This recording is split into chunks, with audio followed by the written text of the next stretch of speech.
Sima wa mbuye wako ukukonda iwe ndiye wakuona. Moni mpingo wa Ambuye, ndikuthokozeni nonse amene mwabwera ku msonkhano uno. Inde ndikudziwa poti tabwera ochulukirako ndithu. Nkutheka zinthu zina sizingayende mmene zimafunikira kuti ziyendere, komabe poti ndife abale komanso alongo mu mpingo wa Ambuye, tikuyenera kunena kuti tingomvetsetsana kapena tili ndi mwayi onena kuti titopereka madandaulo athu osiyanasiyana amene tili nawo kwa oyenera.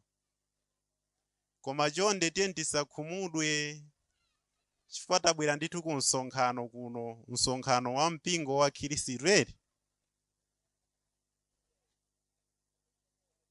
Ineyo ndine Solomon Moyo, ndipo ndabwera pano ndi phunziro lokhudzana ndi zozizwa.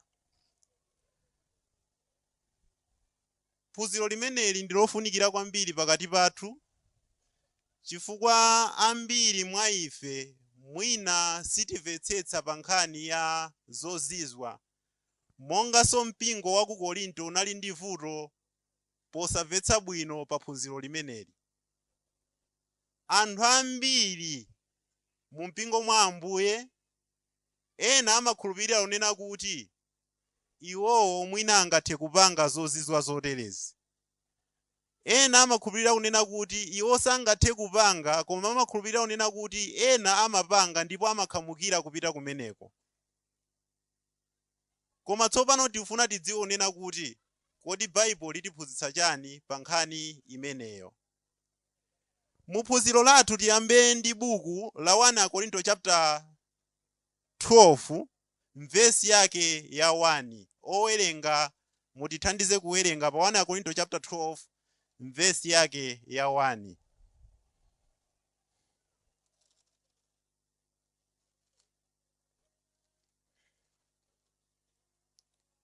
Korinto chapter 12 verse yake ya 1.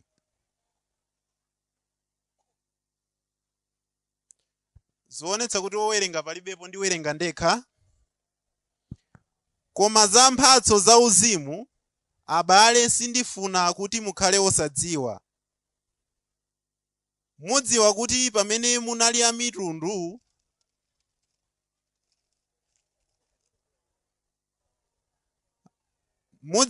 pamene munali a mitundu, munatengedwa kunka kwa mafano aja osalankhula monga munatsogozedwa.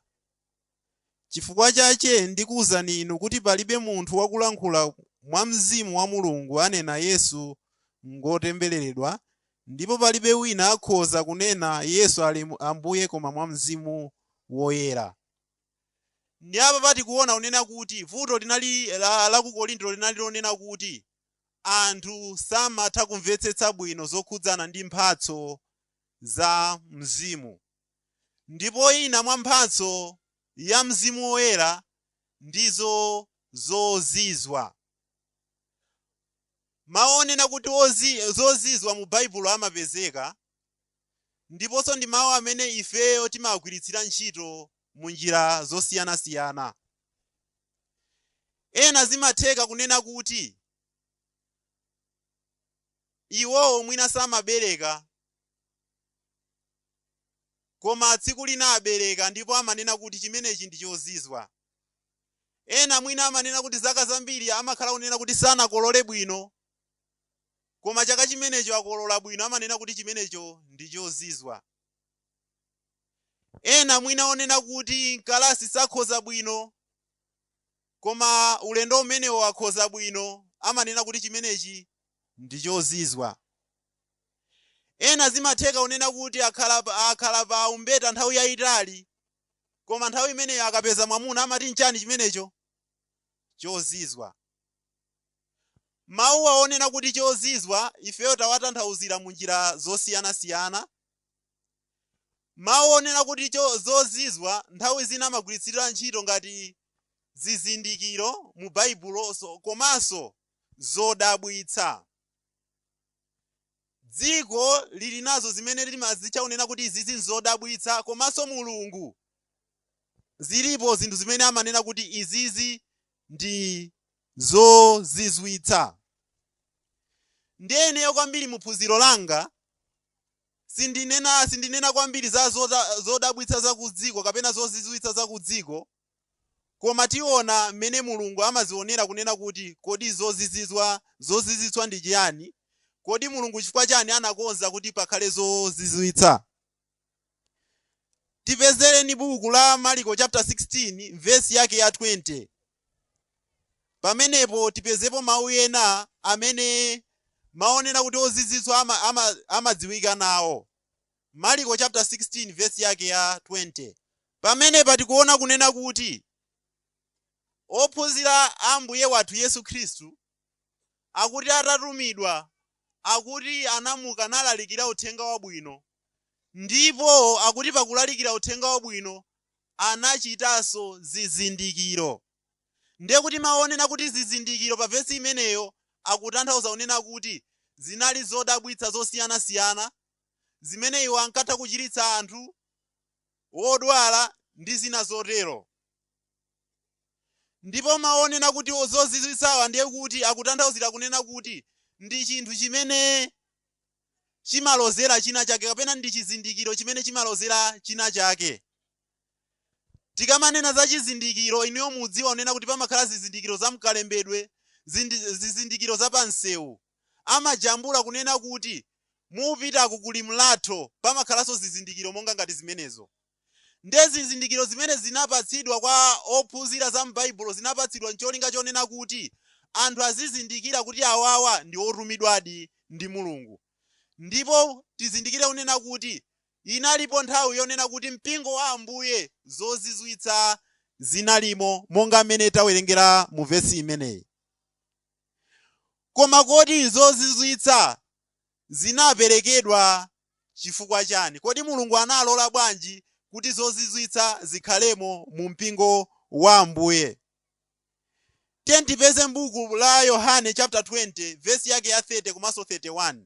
Tione chifukwa chimene Mulungu analolera kuti mu mpingo wa Ambuye mukhale zozizwitsa. Apo tikamawerenga kunena kuti panali zizindikiro zambiri zimene Yesu Khristu anazichita pamene anali pa dziko lapansi, koma akuti zimene zinalembedwa mu Baibulo zinalembedwa ncholinga chonena kuti ifeyo tikakhulupirire zolembedwazo, ndipo pakukhulupirira ifeyo tikapeze moyo.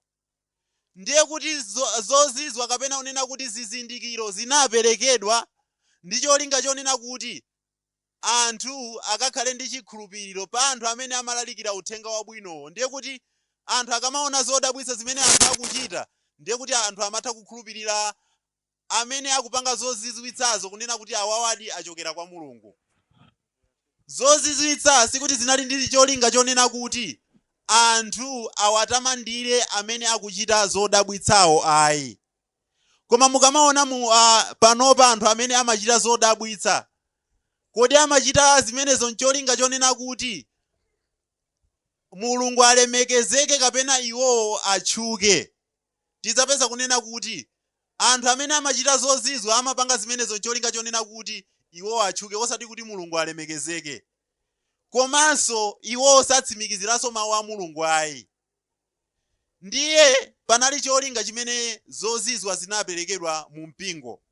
Cholinga chimodzi chimene taona nchonena kuti anthu akatsimikiziredi kunena kuti anthu amene akupanga zimenezi atumidwadi ndi Mulungu. Chimenecho ndi chimene Mulungu anaonetsetsera kuti mu mpingo mukhale zozizwitsa kapena kunena kuti zodabwitsa. Kodi zodabwitsa zimenezi Mulungu mene anakonzera, kodi zimayenera kuti zikhale mpaka na Ambuye Yesu adzabwere? Tipeze buku la 1 Korinto chapter chake cha 13 vesi yake tiyamba kuwerenga ya 8. 1 Korinto chapter 13. 1 Korinto chapter 13 vesi yake ya 8. Pa verse 8 palembedwa motere: chikondi sichitha nthawi zonse, koma kapena zonenera zidzakhala chabe, kapena malilime adzaleka, kapena nzeru idzakhala chabe. Verse 9. Yeah. Pakuti ife tidziwa mdelamdela ndi motinenera mdelamdela. Verse 10. Yeah.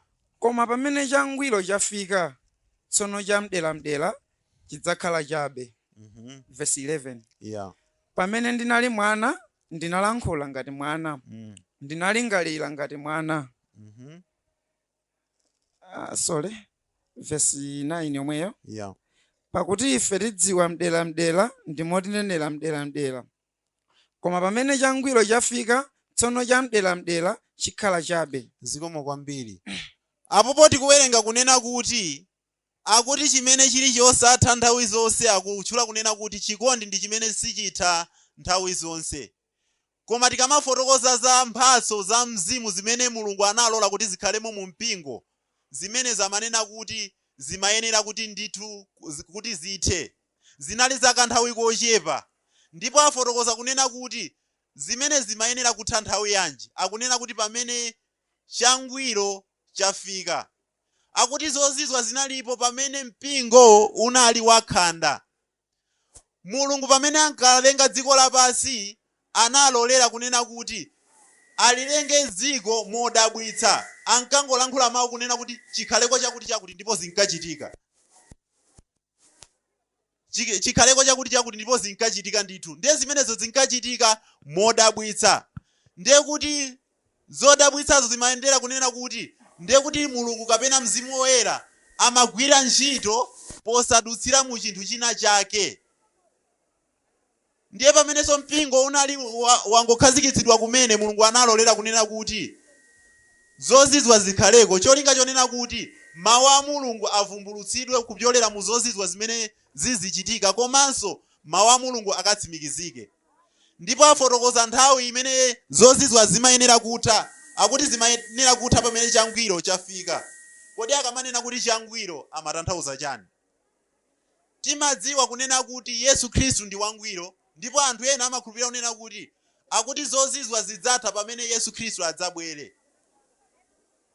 Koma Yesu Khristu akanakhala kuti ndi Yesu Khristu, sakananena kuti changwiro, koma akananena kuti wangwiro. Ndiye pamene akunena kuti pamene changwiro chafika, ndiye kuti chimenecho ndi chinthu china chake. Ndiye changwirocho ndi chiti? Tipeze buku la 2 Timoteyo chapter 3 verse yake ya 16 komanso 17. 2 Timoteyo chapter 3 16 komanso 17. 2 Timoteyo chapter 3 verse 16. Yeah. Lemba lililonse adaliuzira Mulungu. Ndipo lipindulitsa pa chiphunzitso, chitsutsano, chikozero, chilangizo cha mchilungamo. Verse 17. Yeah. Kuti munthu wa Mulungu akhale woyenera, wokonzeka kuchita ntchito iliyonse yabwino. Okay. Zikomo kwambiri. Apa patawerengapo kunena kuti pambali pa Yesu Khristu pali chinthu china chimene chimatha kumpangitsa munthu kuti akhale wangwiro. Yesu Khristu amatipangitsa ife kukhala angwiro pamene ifeyo tamukhulupirira Yesu Khristu, ndipo amatha kutichotsera uchimo wonse. Komanso pali chinthu china chimene chimatipangitsa kuti ifeyo tikhale angwiro kuchita ntchito iliyonse yabwino, anena kuti lemba lililonse, kutanthauza kuti mawu a Mulungu. Ndiye kuti changwiro chimene amanena kuti pamene changwirocho chafika, ndiye kuti chamdelamdera chidzakhala chabe kapena zidzatha. Zozizwazo zidzatha pamene changwiro chafika. Ankatanthauza kunena kuti pamene mawu a Mulungu anamalizidwa kulembedwa, amene apatipangisa kuti ifeyo tikakhale angwiro, ndiye kuti zozizwazo zimayenera ndithu kutha. Tipezenso buku lina limene lili la 2 Petro chapter 1 verse yake ya 3. 2 Petro chapter 1 verse yake ya 3. Popeza mphamvu ya umulungu wace idatipatsa ife zonse zapamoyo ndi chipembedzo, mwachidziwitso cha Iye amene adatiyitana ife ndi ulemerero ndi ukoma wace wa Iye yekha. Zikomo kwambiri. Akuti popeza mphamvu ya umulungu, ndiye kuti Mzimu Woyera akunena kuti mphamvu ya umulungu wace idatipatsa ife zonse zapamoyo ndi chipembedzo mwachidziwitso cha iye amene adatiyitana ife ndi ulemerero ndi ukoma wace wa iye yekha. Ndiye akunena kuti mphamvu ya umulungu inatipatsa zonse, ndiye kuti zonse zinalembedwa. Palibe chifukwa chonena kuti zozizwa zipitirire, chifukwa chonena kuti zozizwa zinalipo, cholinga chonena kuti choyamba zivumbulutse choonadi cha Mulungu, chachiwiri zikatsimikizire mawu a Mulungu. Ndipo ngati zozizwazo zimaperekedwa cholinga chonena kuti zikavumbulutse mawu a Mulungu, ndiye mawu a Mulungu anaperekedwa kwa ife. Tili nawo mawu a Mulungu, tili nazo zonse, ndiye kuti palibenso chifukwa chonena kuti zozizwa zipitirire. Zozizwa zinalipo mu mpingo, koma pakali pano ndiye kuti pamene pa Bible ikutsimikizira kunena kuti pamene changwiro chinafika, pamene chipangano chatsopano chinamalizidwa kulembedwa, tikamawerenga mu Yakobo chapter 1 verse yake ya 25, akuti lamulo la ngwiro ndiye chipangano chimene chili chatsopano, ndi chipangano cha ufulu. Ndiye chipangano chatsopano pamene chinamalizidwa kulembedwa, ndiye kuti zozizwa zonse zimayenera kutha. Zimatsimikizira bwanji kuti zimenezo zimayeneradi kutha ndipo zinathadi? Tikamaonera zozizwa amene zimaperekedwera kuti munthu alandire mphatso ya zozizwa, zoyamba timaona pa tsiku la Pentekosti Mzimu Woyera anatsikira pa atumwi. Ndipo Mzimu Woyera utatsikira pa atumwi, timaonana kuti iwo ankapanga zozizwa. Komanso iwo akasanjika manja pa munthu wina, na Yesu amakhala nayo mphamvu yakupanga zozizwa.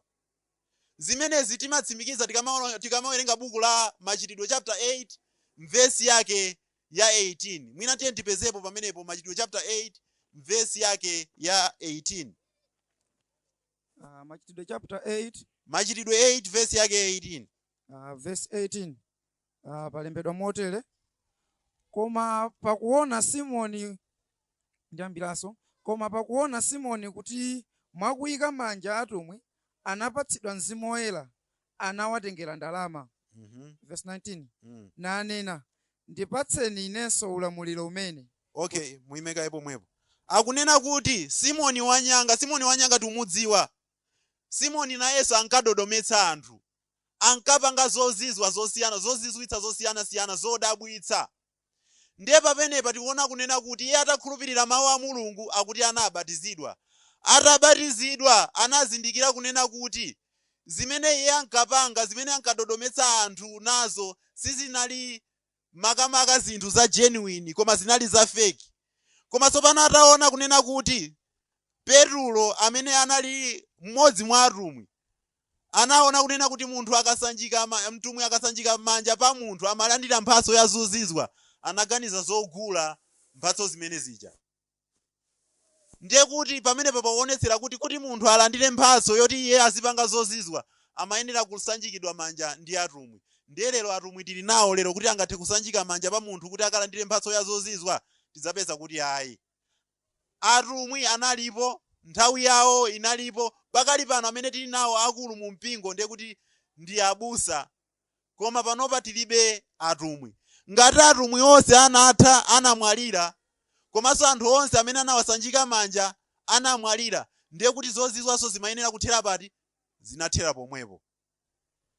Lero lino tilibe anthu amene angapange zozizwa za kwa Mulungu mu mpingo. Koma nthawi zina zimakhala zodabwitsa kunena kuti kodi nanga timamva kunena kuti kwina kwake kuli mneneri anthu ena timakhamukirako, kodi amenewo kodi zimachitika motani? Timamva kunena kuti munthu wina anadwala ati amuchiritsa, munthu wina anamuyika m'botolo, kodi zimenezo zimatheka bwanji? Kodi zimenezonso ndi zozizwa zimene Mulungu akunena kuti zinatha? Bible tizindikire kuti limafotokoza zodabwitsa za mitundu pawiri. Pali zinthu zimene zodabwitsa zimene anthu amapanga, komanso zimene Mulungu amapanga. Zodabwitsa zimene Mulungu amachita, zimenezo tanena kuti zinatani? Zinatha. Koma zodabwitsa zimene anthu amachita zidakatitani? Zidakalipo, anthu adakapanga zodabwitsa. Timawerenga pa buku la Exodo, mwina tingopesapo chitsanzo Exodo chapter 7 verse yake ya 8 kulekezera verse ya 12. Exodo chapter 7 verse yake ya chapter 7 verse yake ya 8 kulekezera verse yake ya 12. Pa verse 8 palembedwa motere. Yeah. Ndipo Yehova ananena ndi Mose ndi Aaroni ndi kuti, pamene Farao adzalankhula nanu ndi kuti dziraneni chodabwitsa, pamenepo uzinena ndi Aaroni, tenga ndodo yako, iponye pansi pamaso pa Farao, isanduke chinjoka. Verse 10. Yeah. Ndipo Mose ndi Aaroni analowa kwa Farao nachita monga momwe Yehova anawalamulira. Verse yake ndi ya 11. Yeah. Pamene Farao anayitananso anzeru ndi amatsenga, ndipo alembi a Igupto iwonso anachita momwemo ndi matsenga awo, pakuti yense anaponya pansi ndodo yake, ndipo zinasanduka zinjoka, koma ndodo ya Aaroni inameza ndodo zawo. Verse 13. Yeah. Koma mtima wa Farao unalimba, ndipo sanamvera iwo monga analankhula Yehova. Zikomo kwambiri. Apopo tikuwerengapo unena kuti inali nthawi yonena kuti Mose akutumidwa ndi Mulungu, watumidwa ndi Mulungu kuti akatulutse ana a Israeli ku dziko la Igupto. Ndipo kumeneko tikudziwa mmene nkhani inakhalira. Atakumana naye Mulungu, Mose analankhula kunena kuti mwina nkutheka ineyo anthu a mtundu wanga sakandikhulupirira kunena kuti inuyo mwandituma, popeza iwo ankandizindikira ineyo kunena kuti ndimakhala pakati pa Aigupto. Ndipo Mulungu anamulankhula kunena kuti ukachite zinthu izi: ukakatenga ndodo nkuyiponya pasi ikasanduka njoka, ukakayigwiranso ndodo ija akuti ikabwereranso kukhala ndodo. Komanso china ananena kuti ukakatenga dzanja lako nkulika kukhwapa ikasanduka dzanja lako likakhala lotuwa, ndipo pamenepo iwowo akakuzindikira kunena kuti watumidwadi ndi ine. Ndipo zimene zija anachita kwa mtundu wake, komanso nthawi inali yoti achite kwa pamaso pa Farao. Ndipo atachita zimene zakuti atatenga ndodo yake nkuyiponya pasi, timaona kunena kuti mmene tawerengera akuti inasanduka njoka. Akuti atapanga zimene zija akuti Farao nayenso anatuma amatsenga ake, ndipo anachitanso chimodzimodzi. Chimene chitiphunzitsa kunena kuti chani? Baibulo likamanena za zozizwitsa za Mulungu akunena kuti zimene ndi zizindikiro zonena kuti munthuyu watumidwadi ndi Mulungu. Koma zinazo ndi amatsenga chabe, chonde tisapiteko. Nkutheka ena mwa inu mmanamizidwa kunena kuti uyuyu ndi mneneri amapanga zodabwitsa, koma anthu amenewo zimatheka kunena kuti iwo anangotopa nkupanga zitsamba, tsopano akunena kuti ife ndife aneneri, ndife timapempherera anthu. Mukapitako mukalumalako ulere. Tiyeni tipewe amenewo ndi amatsenga. Baibulo lafotokoza kunena kuti angakhale amapanga zodabwitsa, koma amenewo ndi amatsenga, sikuti ndi amenewo atumidwa ndi Mulungu ayi. Ndiye ngati alipo pano ngati tilipo pano timanamizidwa kunena kuti amenewo akupanga zozizwa ndiye kuti watumidwa ndi Mulungu. Wotumidwa ndi Mulungu anatha pamene Baibulo linamalizidwa kulembedwa. Anatha pamene onse amene anasanjikidwa manja ndi atumwi anamwalira. Ndiye kuti zozizwa zonse zinatha. Onse alipo pano ndi amatsenga. Komanso afotokoza ponena kuti panali amatsenga pa vesi imenenso, komanso anenapo kuti anali anzeru. Ndiye kuti anthu ena amakhala ndi nzeru zonena kuti apomboneze anthu ena. Moti ampingo wa Khristu mukamapita kumeneko ndiye kuti akangokupombonezani chabe. Tiyeni tisapiteko kumeneko. Kulibe zozizwa zochokera kwa Mulungu zimene zimachitika pakali pano. Koma nanga nkutheka kuti mwina alipo anthu ena, mwina alongo kapena abale, amapita kumeneko. Kodi mpingo tipange nawo chani? Nkupeza kuti nkutheka kunena kuti anthu ena amathawa mwamseri napita kwa aneneri amene aliko pakali pano amadzitcha kunena kuti aneneri. Amapita kumeneko mozemba. Mwina abusa sakudziwa, atsogoleri sakudziwa. Kodi mpingo upange nawo chani anthu oterewa? Nkutheka pakati pathu alipo. tipeze buku la Tito chapter 3 verse yake ya 10 kuti atithandiza bwanji. Tito chapter 3 verse yake ya 10. Munthu wopatukira chikhulupiriro utamchenjeza kamodzi ndi kawiri umkanize. Zikomo kwambiri. Akuti munthu wopatukira chikhulupiriro utamchenjeza kamodzi kapena kawiri kumutani umkanize. Malemba anena choncho. Wopatukira chikhulupiriro ndiye ndani? Amene akukhulupirirabe kunena kuti anthu aliko amene angapange zozizwitsa. Ngati alipo mu mpingo wa Khristu wotere akunena kuti titamchenjeza kawiri ndi katatu, akuti ameneyo tinkane tinchotse mu mpingo. Ndi abale nkutheka amakhala nthawi zina unena kuti ndi akazi atsogoleri, koma mselimo amazemba napita kwa aneneri unena kuti akawapempherere mwina akalandire chosowa chawo. Tizindikire kunena kuti ife tikazindikira unena kuti anthu oterewa alipo ndipo amapanga zimenezo, titawachenjeza ngati iwo sakumva kawiri ndi katatu akuti mpingo, ifeyo tiwachotse ku mpingo. Moti ngati alipo pano ndiye kuti tiwachotseranso pati pompanonso. Ambiri amene amachita zimenezi amakhala alongo nthawi zambiri, sakhala abale ayi. Nthawi zambiri amakhala alongo. Alongo ndi amene nthawi zambiri timanamizidwa mosavuta.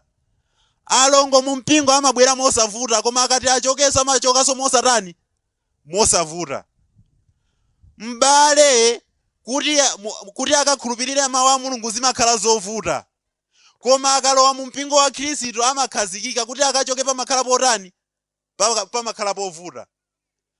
Alongo ambiri amabwera mu mpingo ochuluka ndithu mosavutanso, koma kupatukanso zimakhala zosataniso zosavuta.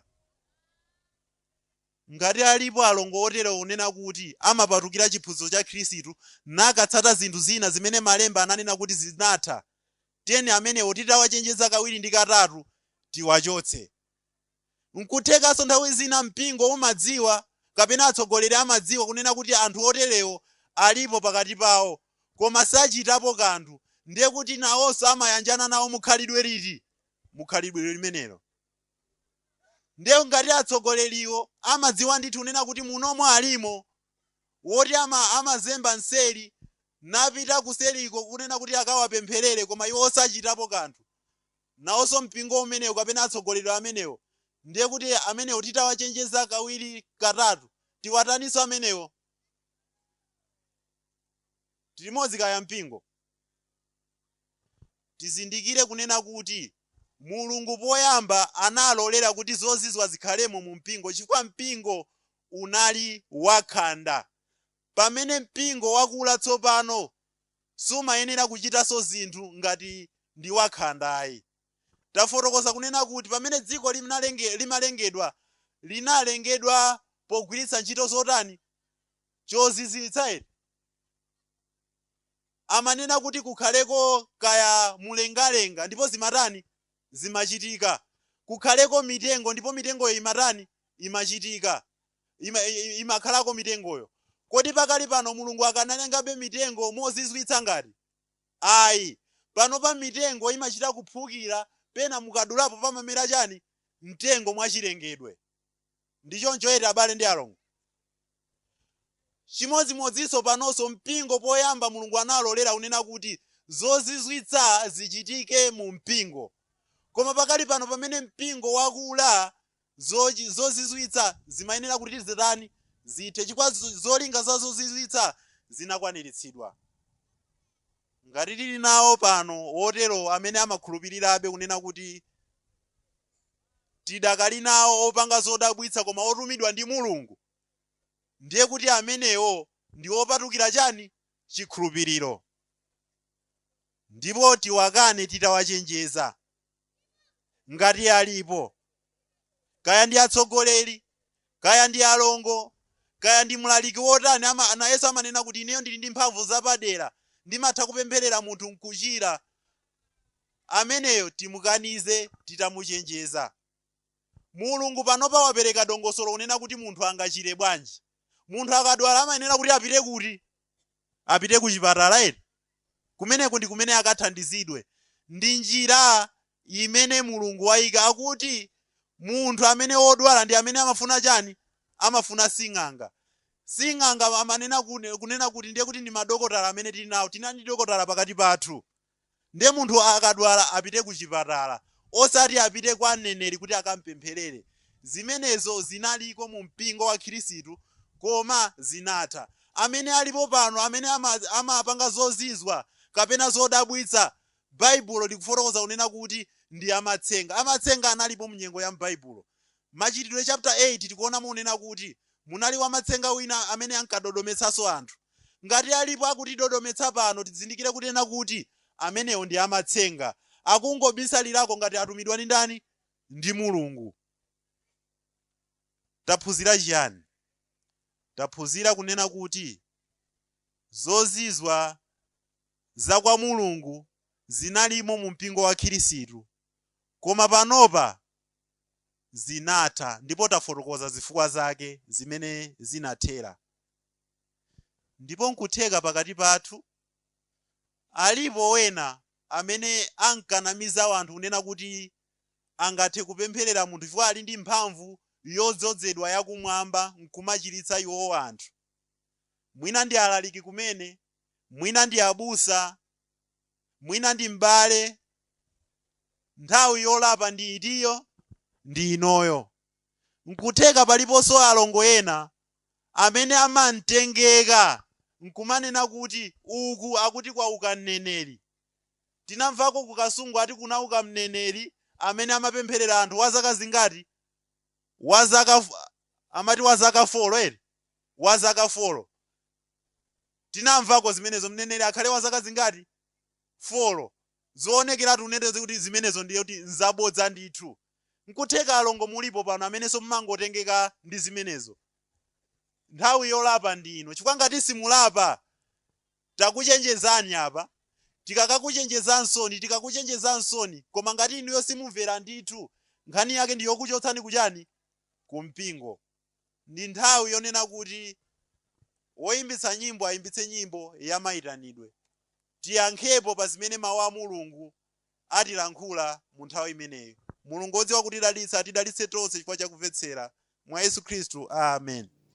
Mtima wa mbuye wako ukukonda iwe ndiye